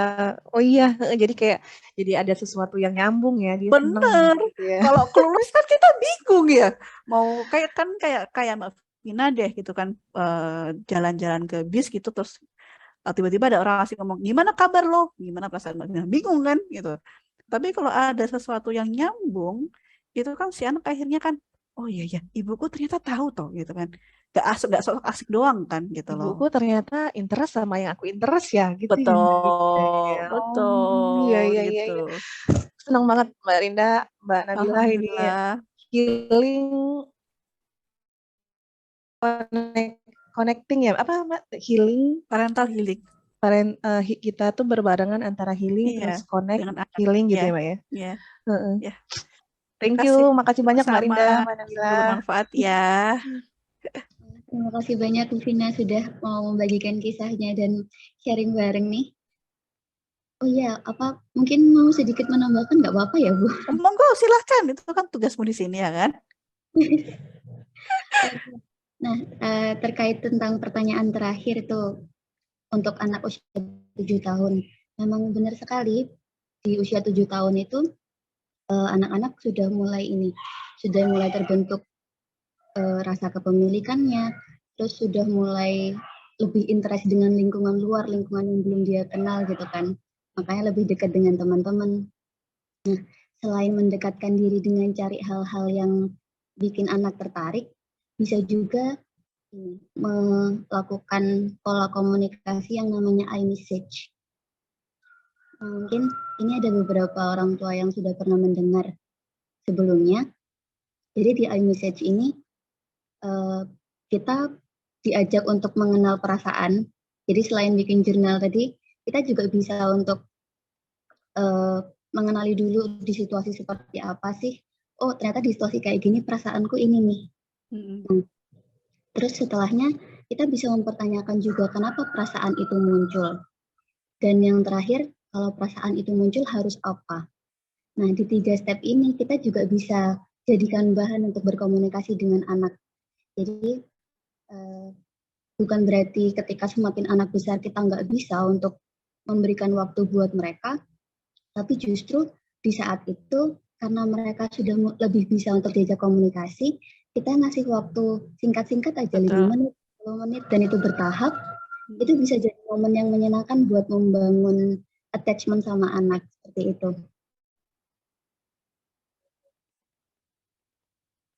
Oke. Terima kasih Mbak Nabila. Sama-sama Bu Vina. Nah, ini sudah ada yang raise hand lagi dari Bu Rizka Prihatanti. Halo Bu Rizka. Halo. Halo Mbak Rizka. Mbak Rinda, aku mau pengakuan dosa. Apakah itu? Anakku yang 3 tahun. Yang 2 udah mulai aku bisa mengerti lah. Yang 3 tahun tuh dia itu kalau ada orang nangis gitu ya, atau macak-macak sedih gitu, dia langsung diam. Terus dia itu emosiannya itu bau banget, Pol. Padahal aku nggak marah, aku cuma iya gitu. Mama jangan marah, ada gini nggak mau gitu, bentak-bentak gitu. Ya emang aku yang salah sih, waktu dia nangis aku udah ya diem gitu loh. Iya. Karena ya gimana ya, lagi hang ya Bu. Iya, emaknya hang, capek, dan dia diem udah gitu aja loh, gitu aja lah. Aku gimana ya cara balikin lagi? Aku kayaknya susah ya, aku udah coba segala cara. Tolong aku. Ya, aku juga memahami itu kan, karena si Arka juga begitu. Kadang-kadang ketika aku paham itu. Itu loh dia. Iya. Ini banget. Aku tak sambil nyetir ya, jadi agak-agak gimana gitu. Iya. Makasih loh ya sambil nyetir loh. Hebat loh. Saya terhura. Saya terhura saya. Ya. Jadi ketika anak sudah terbiasa dengan bad parenting tertentu ya, pola buruk tertentu, cara membalikannya gimana? Ya, perlu dijelaskan lagi bahwa aduh maaf ya nak, ya kamu tersinggung ya. Itu caraku ya. Maafin ibu ya nak. Pada saat kamu butuh perhatiannya ibu hanya bisa mengatakan dia maaf ya nak ya. Ibu pada saat itu tuh memang lagi pusing kepalanya, tapi pusingnya ibu tadi itu bukan karena Arka, karena kerjaan, misalkan gitu ya. Pada saat itu ibu tidak nyaman terhadap diri ibu sendiri, sehingga ibu tuh gampang sekali membentak Arka, gampang sekali meminta kamu, ibu mohon maaf ya, yuk kita pelajarin pelan-pelan yuk. Jadi pada saat seandainya ada orang lain yang marah, kalau memang seandainya itu tadi seandainya kalau itu tadi marah, maka akan lebih baik kalau kamu lihat marahnya dulu, marahnya itu tadi kenapa gitu. Apakah itu instan? Tidak, saudara-saudara, ya kan? Nggak mungkin ada yang instan. Instan aja butuh rebus ya kan? Jadi itu pelan-pelan digituin. Mungkin nanti Mbak Nabil bisa kasih tips lain yang lebih hebat gitu kan. Nah, ketika tips itu tadi saya terapkan ke Arka pelan-pelan. Jadi setiap kali Arka itu marah, saya justifikasi. Eye contact lagi, bonding lagi, connection lagi, diulang lagi startnya dari awal. Akhirnya apa? Ya kata-kata ketika aku sekarang jangankan aku mau marah gitu, mataku sudah mulai melotot gitu. Mami marah ya. Mami marah ya. Gak boleh jangan marah ibu gitu, misalkan jangan marah ibu. Ibu marah kenapa? Misalkan kayak gitu. Jadi gak jadi marah deh akhirnya. Gitu. Jadi, tapi ketika memang harus tegas ya tegas. Gitu. Kayak Arka, ibu nggak suka kalau kamu itu seperti ini karena ini jelas gitu. Jadi seperti yang tadi saya bilang ke Mbak Vina, kita harus beneran mengerti emosi kita, marah kita terutama marah kita tuh kenapa? Karena perlakuannya anaknya atau karena after effect-nya gitu. Dan juga dipahami benar cara berkomunikasinya gitu. Anak kita itu berkomunikasi dengan seperti apa. Memang sangat challenging ketika kita tuh memiliki anak lebih dari satu kan, karena pasti gaya komunikasi anak satu dan satunya yang beda. Kemudian pada saat kita itu handling anak kita pada ke anak-anak kita juga beda. Cuma ya itu tadi sempatkan bener-bener sempatkan kepada ibu-ibu yang memiliki anak lebih satu ini kayak private time gitu loh.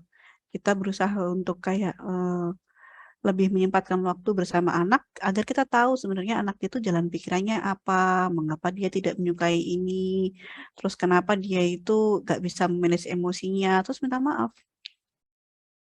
Itu karena ya memang kita tuh yang salah bagaimanapun, karena pada saat itu terjadi kitanya lagi hang, kemudian kita melakukan sesuatu. Cuman kalau kita berfokus ke sana kan nggak move on ya.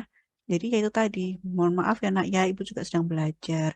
Selama kita itu minta maaf, kemudian belajar, memperbaiki terus, konstan, kita nggak mengatakan diam-diam lagi, nanti akan berubah. Gitu. Itu sih, kok Mbak Nabila mau nambahin silakan loh Mbak Nabila. Yang lebih expert misalnya peranakan.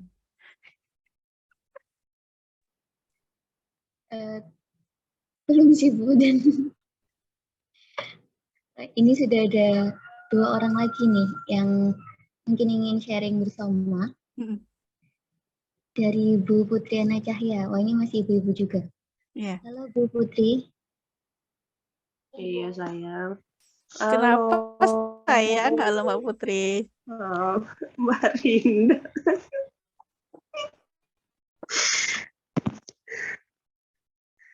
Padahal aku udah menenangkan diri, tapi waktu open mic nangis juga tetap. Oh, nggak apa-apa. It's okay, it's happy tear kok Mbak.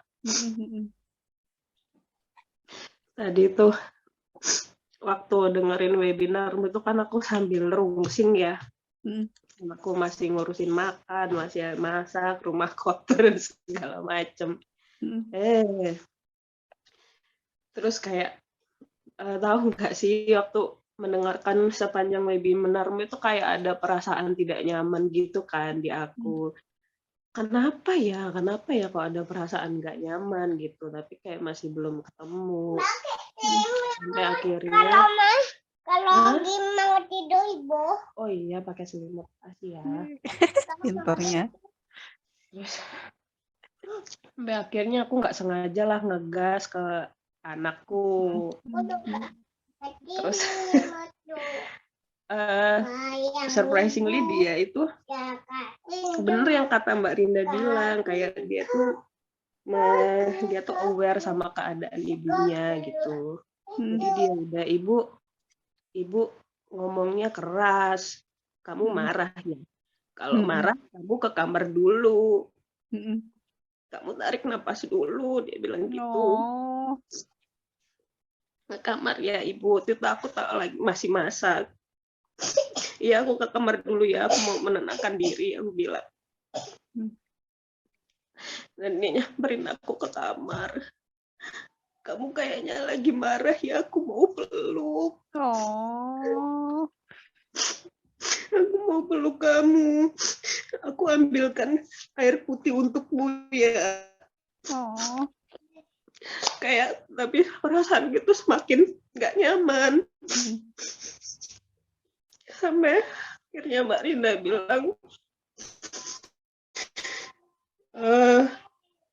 bahwa somehow dengan hadirnya koneksi anak dan orang tua akan ngerasa dia dicintai, bahwa dia layak untuk bahagia, dia layak untuk diberi perhatian.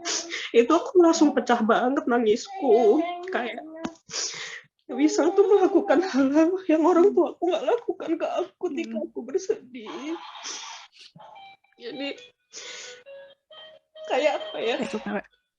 Nangis happy, nangis haru, nangis sedih juga, jadi kayak mixed feeling banget. Dan dia bilang Ibu lagi butuh nangis ya, ibu lagi butuh nangis. Aku temani kamu ya, aku peluk. Dan dia nyalain lagu dari truknya sambil joget-joget. Ayo ibu nyanyi sama aku biar kamu happy lagi. Itu rasanya kayak karena ini tuh fase yang baru buat aku, Mbak, karena anakku baru bisa lancar ngomong kan. Jadi kayak bener-bener yang ya Allah, aku jadi keingetan banyak sesi yang kita sudah lalui di parental healing. Kayak I feel so grateful. Makasih banyak ya Mbak Rin. Oh, makasih juga Mbak Putri. Ya, aku paham perasaanmu sih, karena pada saat pertama kali itu terjadi padaku juga aku nangisnya Bombay. Serius. Kok bisa ya? Bener. Iya, kayak ya Allah, orang tua aku bahkan nggak memperlakukan aku seperti ini. Bener. Gitu rasanya. Kayak tapi ada guilty feeling juga bahwa aku tuh masih sering marah-marahin anakku gitu. Hanya karena kondisiku, aku yang nggak jaga kondisi gitu kan. Somehow tuh marah tuh kan karena ya kitanya kurang tidur atau kitanya lagi lapar atau lagi apa gitu kan. Yang buruk karena anak gitu loh. Jadi aku kayak ngerasa ya Allah, aku tuh kadang bisa jahat sama anakku tuh kok bisa sih gitu. Ya, tapi percayalah Mbak Putri bahwa anak itu memahami kita kok. Selama kita menggunakan hati dan cinta kita, itu anak beneran tahu kita. Karena anak itu kan lebih tulus ya daripada kita ya, lebih polos lah gitu. Contoh misalkan kayak Arka ini tadi, aku selama 1 minggu ini sejujurnya agak sibuk banget ya. Terus Arka ngajak aku main, bentar ya Kak ya, 1 minggu ini aja, 1 minggu ini aja. Habis itu kita minggu depan kita main-main ya nak ya. Oke, time gitu. Kenapa demikian? Karena dia tahu bahwa ibunya nggak kemana-mana. Sesimpel itu Mbak. Jadi pada saat kita ini merasa menjadi ibu yang buruk gitu, tapi deep down dalam diri gitu ya, kita ngerasa aku cinta anakku dan aku akan menebus. Baby step itu pelan-pelan akan keluar Mbak. Pelan-pelan. Dan nanti akan timbul koneksi. Ketika akhirnya kita timbul koneksi ke anak itu tadi, rasanya kita tidak perlu menjelaskan 1000 kata karena anak itu antara kita memahami apa yang terjadi satu sama lain. Itu, ya itu tadi kayak punya sisi sains gitu loh. Karena DNA-nya ada penelitian itu katanya DNA-nya anak itu benar-benar ke-imprint diri kita tuh sama anak itu umur 18 pas akal balik kan. Tuh. Jadi ketika kita itu benar-benar berusaha membersihkan diri kita dari trauma, dari ekspektasi, dari stres, kita benar-benar kayak pure gitu ya, pure. Ini kita akan melihat anak kita itu apa adanya, bukan anakku bisa apa, atau apa adanya anakku gitu. Kita benar-benar bisa melihat, kita tadi partner bertumbuh. Dan anak itu pemaaf yang luar biasa yang harus kita contoh kan. Dia benar-benar memaafkan karena dia tahu bahwa sebenarnya setiap manusia itu tadi belajar. Kadang-kadang kita itu kena egonya kita karena kita lebih tua. Itu dia tahu kok sebenarnya kalau orang tuanya tuh sibuk. Kemarin saya pernah diceritain salah satu ibu, dia itu saya sudah izin sih untuk menggunakan ceritanya kalau dibutuhkan gitu. Suaminya itu tadi lahir dari keluarga yang tidak begitu beruntung ekonominya. Jadi dia itu sering ikut orang tuanya kerja naik gerobak jual gulai di di masjid gitu. Kemudian dia orang tuanya hanya bisa mengakomodir itu. Yang bisa dia kasih adalah cinta, kasih dan doa. Nggak ada stimulasi embel-embel lah, pokoknya hanya cinta, kasih, doa gitu. Diberikan pendidikan yang terbaik yang beliau mampu dan sebagainya. Kemudian anaknya benar-benar lahir menjadi seorang yang percaya diri. Dia mampu mengungkapkan pendapat, dia tahu apa yang dia mau, dia bisa lekat dengan orang tuanya, dan sebenarnya itulah nilai terindah dari keluarga. Kalau menurut saya ya, kita tidak perlu membutuhkan tas Louboutin atau anak itu bertitel apa kayak gitu. Kita nggak membutuhkan itu. Yang mungkin yang paling kita butuhkan adalah perasaan hangat yang di dada, yang kita tuh layak dicintai ternyata. Kita tuh layak untuk saling memiliki. Kita itu ternyata tidak membutuhkan barang mewah untuk merasa bahagia. Dan ini semua bisa diajarkan dari anak. Kita belajar itu dari anak. Anak dikasih pasir pantai biasa aja udah happy itu. Tadi pagi ya, kebetulan si Arka kasih pasir pantai aja udah, sudah happy dia. Tidak perlu membutuhkan barang yang mewah untuk membuat anak itu bahagia. Hanya butuh kehadiran, cinta, kasih kita, dan secara bersamaan kita pun mendapatkan cinta kasih orang anak itu tadi yang membuat kita akhirnya heal, sembuh gitu. Itu sih Mbak Putri. Jadi semangat. Setiap kali kamu down, ingatlah bahwa kamu tuh layak dicintai.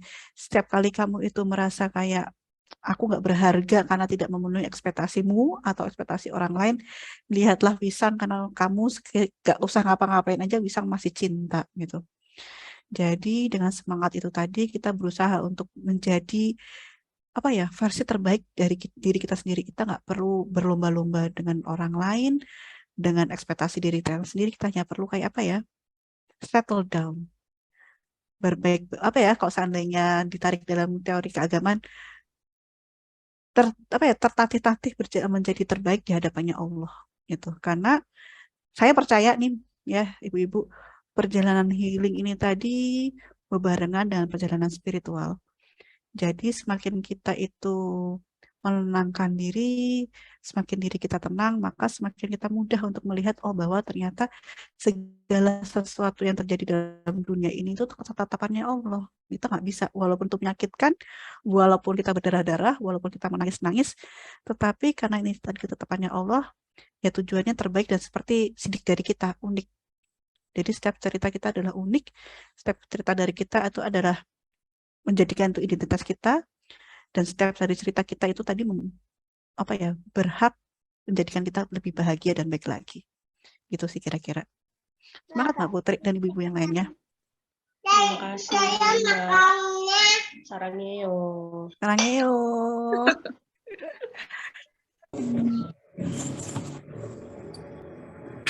Saya juga ikut ini sih, maksudnya belum benar-benar merasakan yang dirasakan Bu Putri.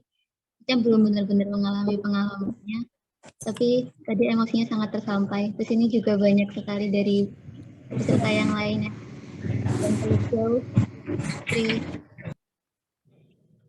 Iya, nanti Mbak Nabil akan merasakan dan lebih beruntung lah Mbak Nabil ya, rasainnya, tahu ilmunya itu nggak seperti aku. Kelelep dulu baru belajar berenang gitu kan. Kalau Mbak Nabil kan kasarannya berenang dulu baru belajar berenang dulu baru kelelep gitu. Jadi bisa gini-gini dulu lah paling enggak. Biar gak tegang Mbak Nabil, biar gak tegang Mbak Nabil. Oke. Nah ini masih ada 2 orang lagi dari Bu Evi dan Bu Tora. Wah, kelihatannya kalau dari bapak-bapaknya belum ada yang mengajukan pertanyaan nih, nggak apa-apa. Kalau begitu Bu Evi bisa untuk on mic. Halo Mbak Rinda. Halo Mbak Evi. Halo Mbak Nabila. Halo semuanya. Aku masih gemeter banget habis dengerin Mbak Putri. Jadi aku merasa sedih. Aku jadi ngerasain banget setelah ketemu Mbak Rinda ini, aku benar-benar ngerasain bahwa kasih sayang anak, cintanya anak itu ke kita itu benar-benar tuh pengen nangis. Oh, nangis lah. Iya, cintanya anak ke kita itu tulus gitu loh. Aku tuh jadi ngerasa kalau aku itu ekspektasiku ke anak itu tinggi banget. Dan aku ngerasa itu ternyata aku baru tahu sih bahwa setelah sama Mbak Rinda 2 minggu yang lalu itu, bahwa ekspektasiku itu ternyata bisa membuat anakku trauma, itu aku baru sadar. Bisa membuat anakku menimbulkan luka di anakku, tuh aku baru menyadari, oh iya ya, anakku tuh ternyata menerima aku ini apa adanya loh. Ternyata aku yang nggak bisa menerima mereka itu apa adanya. Aku jadi nangis, Mbak. Gak apa-apa, nangislah. Perlu tisu, Mbak? Akhirnya aku nangis. Oh iya. Nah, di sini tuh kan aku tuh gimana ya Mbak caranya aku tuh pengen menghilangkan trauma di anakku itu dengan ekspektasiku ke mereka itu yang super tinggi. Dengan aku kan berharapnya aku ngajarin A, mereka tuh langsung bisa gitu loh. Nah, kadang kan kalau nggak sesuai itu aku tuh kayak nggak sengaja menunjukkan sisi kecewaku sama mereka itu. Kayak kenapa gitu. Dan aku tahu di wajahnya mereka tuh bahwa mereka tuh juga merasa bersalah. Cuman aku tuh sebenarnya juga menyadari kalau mereka tuh juga masih fase belajar. Kenapa aku harus menuntut gitu loh. Tapi setelah aku marah, mereka maaf ya Mami. Terus mereka peluk lagi. Aku ngerasa ya ampun, padahal aku sudah marah. Aku udah nunjukin kecewaku. Aku udah membuat mereka luka dengan kadang mereka nangis, kadang mereka wajahnya muram, sedih gitu. Tapi mereka tetap mendekat lagi ke aku, meluk aku, cium aku lagi. Itu aku merasa jadi ya apa ya caranya mengobati luka yang udah aku buat ke mereka itu loh Mbak. Ya, jawabannya adalah cinta Mbak Evi.